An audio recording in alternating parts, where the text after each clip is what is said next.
Handa na raw isiwalat ng isang dating kongresista ng Quezon City ang lahat ng nalalaman sa maanomalyang flood control projects. Yan ang pinaabot niya kay Ombudsman Jesus Crispin Remulla. Nakatanggap din ako ng tawag, isang kaibigan ko, parang siyang go-between sa isang congressman from Quezon City who wants to tell all. Inaantabayanan raw ni Remulla ang mga magiging hakbang ng ex-congressman. Pero nagpasabi na raw ito na marami siyang ilalahad. Yung involvement niya sa lahat na nangyayari. Tsaka kung paano kalakaran, paano nangyayari lahat yan. Masabihin niya. Sir, magtuturo din to ng iba? Magtuturo. Ano to, hindi na siya incumbent.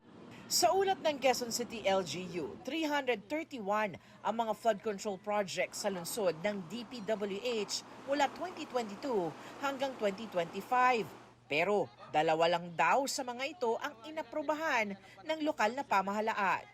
Sabi pa ni Ombudsman Remulla, nag-a-apply raw ng panibagong set ng freeze orders ang Anti-Money Laundering Council. They communicated to me that there are 9 persons. Some of them formerly elected officials or elected officials, and some just personalities na sinisik nila yung freeze order.